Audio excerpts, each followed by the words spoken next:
secretário, segundo secretário, colegas vereadores, público presente, a imprensa, o agora Célio, Guto, os internautas, aos ouvintes da Rádio Cidade FM. É uma grande conquista para a nossa cidade as pessoas poderem acompanhar o trabalho legislativo através da rádio. Parabéns a toda a equipe da rádio, da associação, a todos aqui presentes, meu boa noite. Quero falar de algumas preocupações que eu tenho.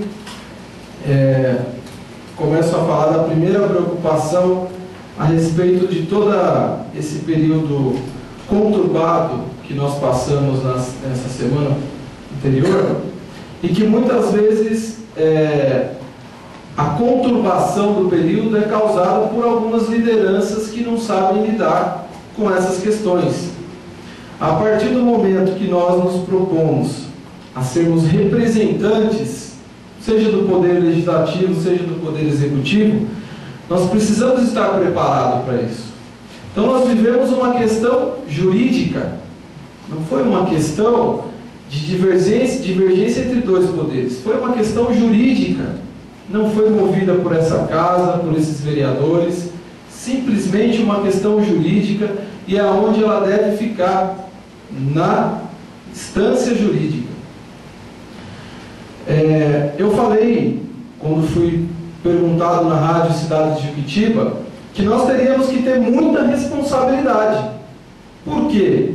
Nós acabamos de sair do pleito eleitoral, onde disputaram 3 grupos diferentes, com pensamentos diferentes, com ideias diferentes e com projetos diferentes. Obviamente que a questão ainda está latente, a questão eleitoral. E é exatamente isso que me preocupa. A capacidade que as pessoas precisam ter de diferenciar o que é um representante do povo do que é um representante de um partido ou de um grupo político. Porque nós não estamos aqui para representar um grupo político, seja ele vencedor, seja ele perdedor das eleições. Nós estamos aqui para representar a população de Juquitiba.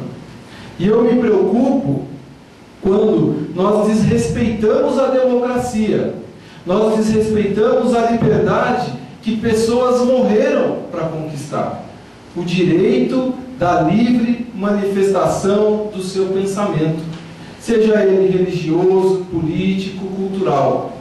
Quando a pessoa se utiliza do cargo público, do poder oferecido pela população, para fazer com que esse poder casse a liberdade de um cidadão de sorrir, seja pelo motivo que for, olha o cúmulo que nós estamos chegando na democracia da nossa cidade. E olha o exemplo que nós estamos dando para a população. Então quer dizer que eu não posso pensar diferente. Então eu me preocupo demais, porque nós, no dia 31 de março, converso com o vereador Marlos aqui, nós temos até uma rua que nós queremos aqui discutir o nome dessa rua, porque 31 de março é uma data para que a gente reflita sobre a nossa liberdade, que foi a revolução que cassou os direitos da nossa liberdade. É um período escuro da nossa história, é um período vergonhoso da nossa história. O dia 31 de março é um dia vergonhoso para o nosso país. E foi justamente nesse período, nessa semana, em que essas coisas acontecem no nosso município. Nós precisamos estar preparados para saber o que é uma oposição. Nós que aqui estamos, temos que estar preparados. Nem todos vão pensar igual a mim, nem todos terão a mesma ideologia, nem o mesmo projeto político. Mas não é por isso que eu vou usar o poder que a população me conferiu para que eu casse esses direitos dessas pessoas. Então, o nosso país, a maior riqueza que nós temos no Brasil é a nossa diversidade de pensamentos, a nossa diversidade cultural e a nossa diversidade étnica. É o que nos faz um povo que convive com a diferença muito bem. Enquanto o mundo se degladeia entre cristãos, protestantes, muçulmanos, nós convivemos com todas as etnias, religiões e culturas. E damos um exemplo para o mundo do que é conviver com a diferença. E é a nossa maior riqueza. E quando atitudes como essa acontecem, perseguição, revanchismo, me envergonha. Me envergonha de ver um chefe do Poder Executivo tomar uma atitude como essa. Mas ainda está em tempo. Nós precisamos retomar os verdadeiros objetivos do nosso cargo, da nossa cidade. E nós só conseguiremos isso a partir do momento que possamos olhar aquele que é diferente, respeitar e aprender com ele. Porque muitas vezes é a pessoa que mais tem a nos ensinar, é aquele que não concorda com as nossas ideias, com os nossos pensamentos. Então, a todos aqueles que se prestam a ser líderes, em qualquer que seja a área, vamos respeitar as diferenças, os pensamentos diferentes, e vamos respeitar a democracia, a impessoalidade que o cargo público exige na Constituição do nosso país. A minha segunda preocupação é uma preocupação recorrente, é uma preocupação que não começou agora, com os ônibus escolares. Já vim nessa tribuna por algumas vezes falar do estado deplorável e perigoso que esses ônibus circulam, transportando diariamente as nossas crianças e adolescentes. A Polícia Rodoviária Federal fez uma operação no dia 5 de abril e o resultado dessa operação foram 25 autuações, uma operação de um dia, em transportes coletivos, 25 autuações, 5 retenções de documentos e 5 retenções de veículos. É preocupante, senhoras e senhores. Por quê? Nós já tivemos reunião com o prefeito, cobramos, pediu 15 dias, os 15 dias venceram hoje. Nada aconteceu. Os ônibus continuam rodando da mesma maneira, perigosa e quase catastrófica como eles rodam. 5 deles, ainda bem que a polícia levou. Agora, quantos tantos estão rodando e transportando esses alunos? Nós não podemos mais ser coniventes. Até a dona Sandra lá do Juquiazinho, que me liga aqui toda semana, fala: vereador, qual a providência que foi tomada, secretário de obras? É da sua responsabilidade. Não temos uma fiscalização, não temos uma vistoria nesses veículos. A dona Verônica, diretora da escola Aquioledo Rodrigues da Cruz, me cobrou na rede social, o seu Rogério da Sama e os pais e mães que rezam para que os filhos saiam das suas casas e voltem, porque o estado em que esses ônibus andam, a gente não sabe o que vai acontecer. E o que nós temos? A negligência e a conivência do Poder Executivo. Quer dizer, o vereador, quando ele chama a atenção para isso, já começa a falar que o vereador só vê problema. Já começa a falar que o vereador é oposição. Este vereador não é oposição. Esse vereador foi eleito para representar a população de Juquitiba e eu assim o farei. Doa a quem doer. Não tenho o rabo preso e não terei com ninguém. Terei o compromisso com a população de Juquitiba.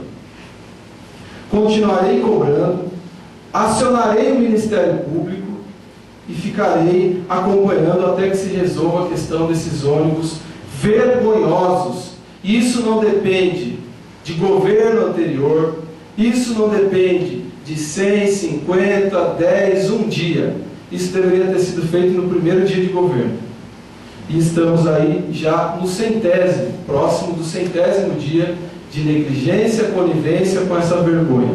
Eu sinceramente gostaria de entender o porquê. O que é que essas empresas têm de tão intocáveis que sequer elas são fiscalizadas? Eu começo a pensar um monte de coisa, mas eu sou responsável e ético de não falar tudo o que eu penso sem ter a devida certeza. Mas eu começo a me preocupar com o poder que essas empresas têm sobre a administração da nossa cidade. Porque não existe uma vistoria, não existe uma notificação em relação a essas empresas que estão aí transportando vidas, né, daqueles que vão buscar o conhecimento. Falar de vereador de oposição, vereador que só vê problema, nós estamos aqui preocupados em recurso. O vereador aqui foi atrás do seu deputado, conseguiu o recurso, está aguardando o projeto. Porque administração pública, o recurso não cai do céu. É muito difícil conseguir recurso. E nós só conseguimos com projetos. O governo precisa ter projetos. E na segunda-feira eu estive na prefeitura justamente atrás de projetos, porque eu trabalhei 4 anos na administração anterior, sempre busquei recursos, sempre participei de grandes conquistas para a nossa cidade, e assim eu farei e continuarei fazendo, sendo perseguido pela administração, sendo taxado de vereador da oposição ou não. Eu quero mostrar o meu trabalho. Não importa se nos olham feio lá, né, vereador? Quando a gente vai lá, né, porque a gente não tem medo de cara feia, não.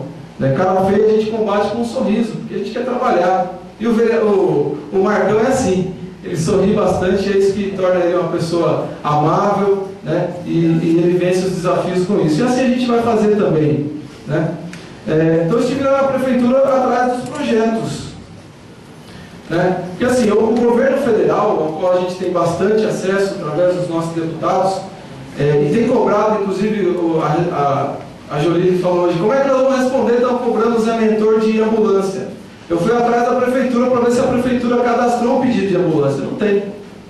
Mas não é só ambulância que eles não pediram. Pediram nada.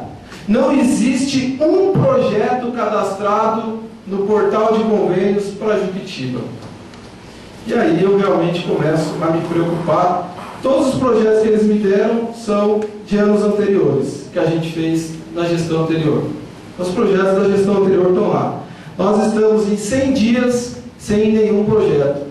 E já perdemos, porque existem programas que já no governo federal abriram e fecharam. Porque o governo federal, os ministérios trabalham com planejamento ao longo do ano, abriu o programa em determinado período, 15 dias, cadastrou, não cadastrou, perdeu. E nós já perdemos vários projetos por conta disso. Nós temos agendado uma reunião com o ministro da Saúde e com o ministro da Educação. Infelizmente eu vou ter que dizer para eles que a nossa cidade não tem projetos. Envergonhado, mas eu terei que dizer isso a ele. Então como é que cobra? Eu gostaria de entender o que é que esse governo quer que o vereador faça. Seja cego, surdo e mudo. E incompetente, porque a gente não pode trabalhar. E o que nós estamos aqui querendo é projeto. Projeto para buscar recurso. Recurso nós traremos, mas precisamos de projetos. E não tem.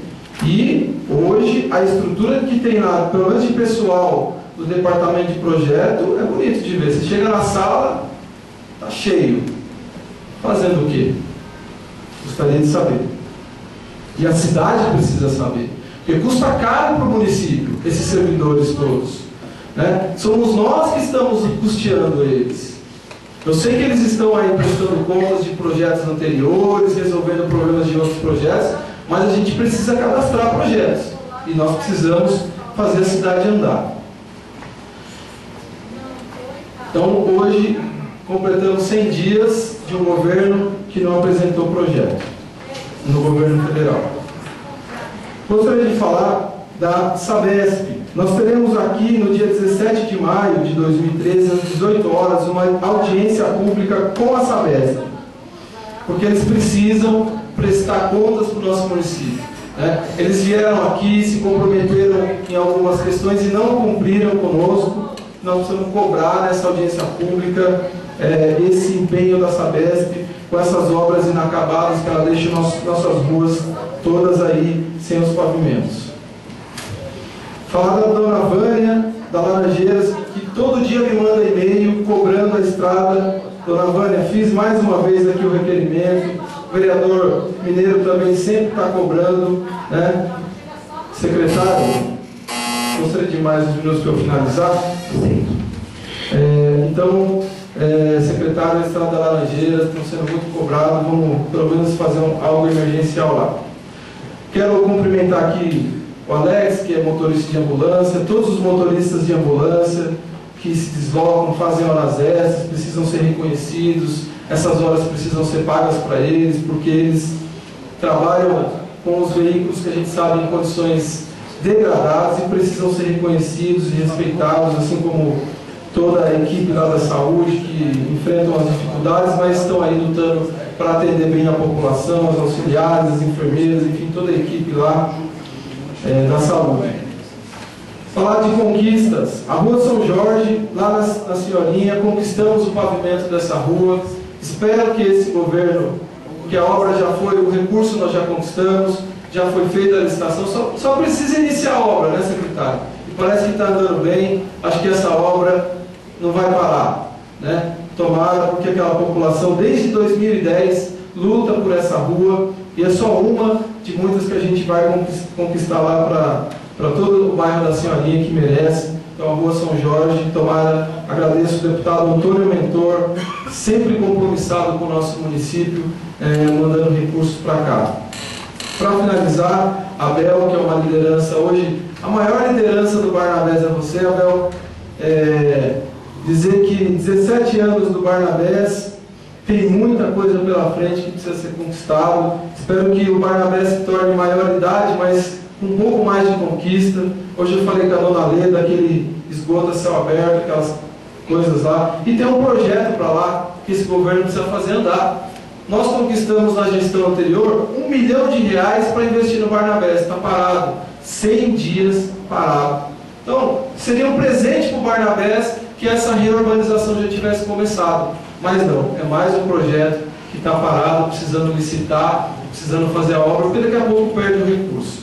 Gente, gostaria de ter vindo aqui para falar de coisas melhores, mas infelizmente são coisas que a gente tem que alertar. Muito obrigado e boa noite.